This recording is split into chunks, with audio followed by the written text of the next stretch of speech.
Hello everybody and welcome to a new episode of Pokemon Ruby Nuzlocke Challenge. In the last episode I fought Watson, and in this episode we're heading for the next gym. On our way there we're going through the tour de Ruby. Yes, I'm being Kalos, or whatever they call the people of 6th generation. Right there was the Winstrade House. It's a family of people who are obsessed with winning to the point that all their names have to do with the word victory. The family consists of Victoria, Vicky, Vito, and Victor. If you defeat the family, they'll give you an item, which is the Macho Brace, which is excellent in terms of raising EVs of a Pokemon, which is good for the post-game and doing battles. Speaking of battles,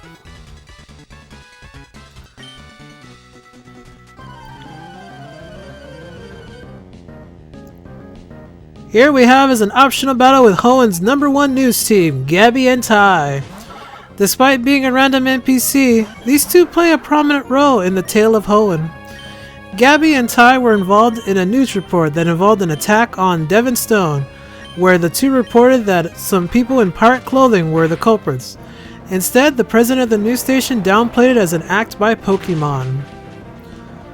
Since it's unlikely we're not going to see these two again, I will say that they end up driving around Hoenn a bit with Ruby and act as more of a witness to major events of the story, while the news station plays it down, supposedly to avoid a public panic, but if you know a bit about this game, it's more than what meets the eye.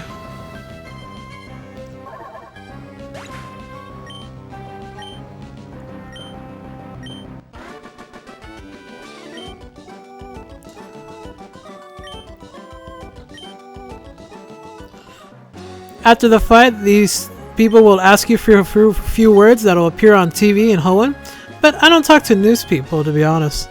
Unless it's Will Ferrell. That is until he did that bad Anchorman 2 movie. Here in this route, there's a lot of trainers, so try to be careful. So, for me, I prefer to go solo and stealthily avoid trainers. Trust me, it's a lot harder than I make it look. To the north, on the tour is an endless sandstorm of desert. I am incapable of trespassing here and require an item to do so. So instead, our next place to be is Route 12. In this route, you have two things you can do. You can either fight a bunch of trainers, or you can run past tall grass. Either way, it's going to be a pain to move around. My first Pokemon on this route is a Numel. It is a ground and fire Pokemon that has mediocre results. I honestly don't like this guy, and he's terrible considering Team Magma can't even get him to work. I only catch him just for the reason of maybe he might be useful in an HM use. But other than that, I don't really have a need for him. Not only that, but Numel is 4 times weak to water, and frankly the whole region's full of water Pokemon. There are just way better fire Pokemon in this game, even though like the number of fire Pokemon that exists is like what, 3 or 4? Unless you count evolutions, in which then maybe 6, 7.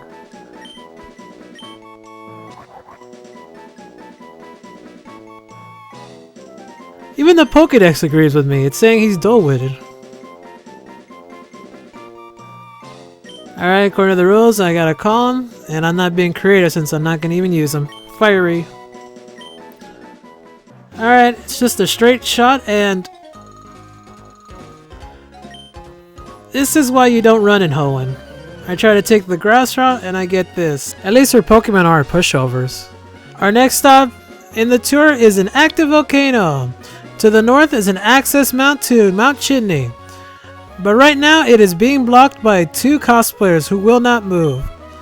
Instead, what we need to do is we gotta go to the left and find alternative means to travel. So what I gotta do is I gotta be like a ninja and I gotta stealthily avoid these 2 fat chimney guys. Or mountain hikers, whatever you call them. I am failing at being a ninja today. Just my luck. And here is the fiery path. If this did not seem dangerous enough, I need to catch something here. As well as this is likely going to be the only place I can find a fire Pokemon. Hoenn has a ton of water types, but when it comes to fire types, they seem to be pretty dry.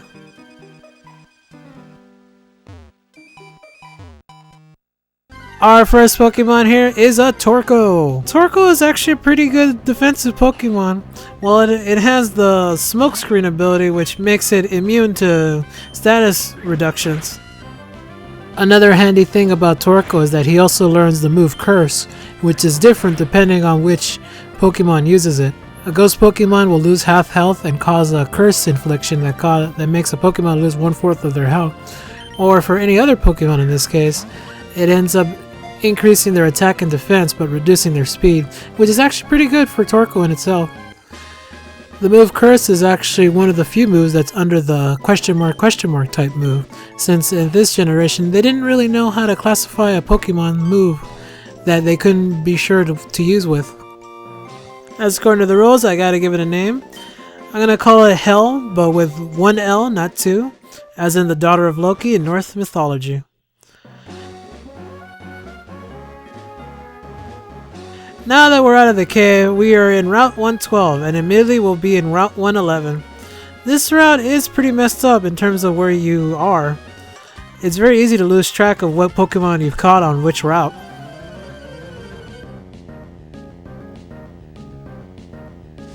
Right here is a battle with a cool trainer.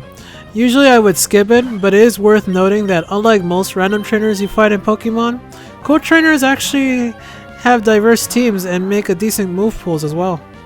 In terms of a Nuzlocke challenge, I recommend be careful around these guys just because their Pokemon tend to be a lot more powerful than what you're usually running into. In later generations, the title got handed down to a new trainer class known as veteran trainers. None such exists here, these guys in these games, but in the newer games, those tend to be the more better trainers that you'll run into in normal wise.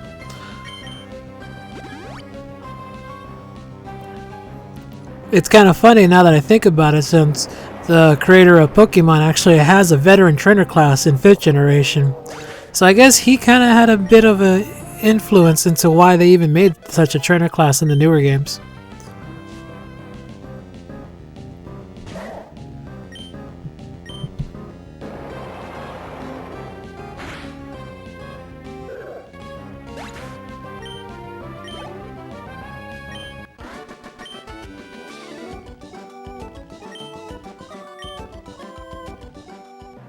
Right here on our tour is a tree.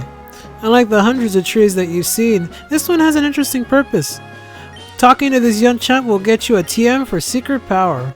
The move is meant to create a secret base where you can store miscellaneous things in it and sort of leave your team Pokemon game data in a friend's game when you exchange trainer cards.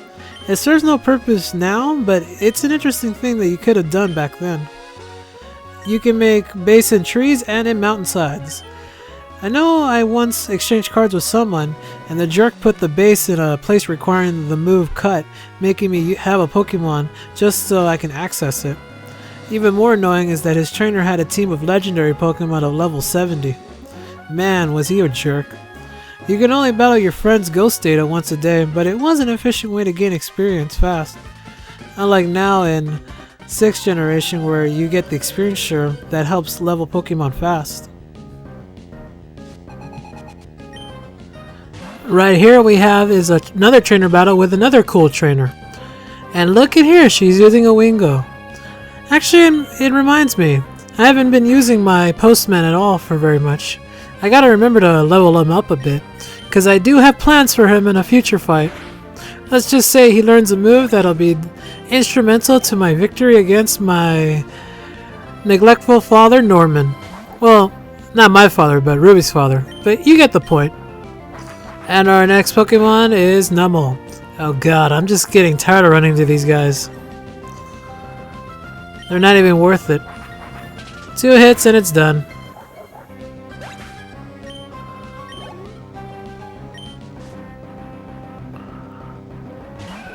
See, now that's something unique. Roselia. I'm raising my Roselia right now using the experience share, but I still have uses for it later. I'm not sure where to place it, to be honest. And in truth, I have more plans for my Torkoal and my Wingull, just because both of them know something that'll help me. If you guys know what Pokemon learn what moves of certain types, you'll know what I mean later on. Let's just say one gym leader is so easily abusable, it's laughable.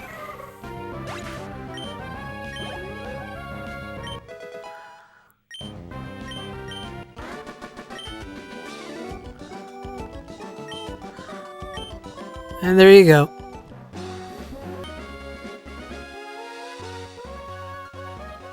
Here in Route 113, which is unique to only the Hoenn region, in which instead of being snow, we have ash.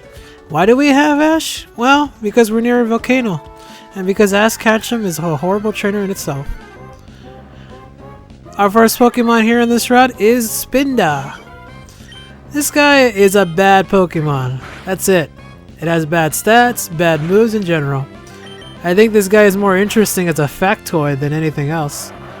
Spinda has a pattern on his fur that varies greatly to the point that he has more variations of sprites than any Pokemon in existence. I'm not even counting the sprites that you get for him being shiny, which is double.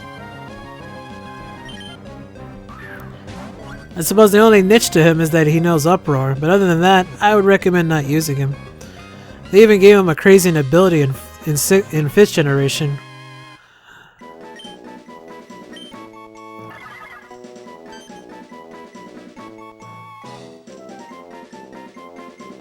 Okay, according to the rules, I gotta name him.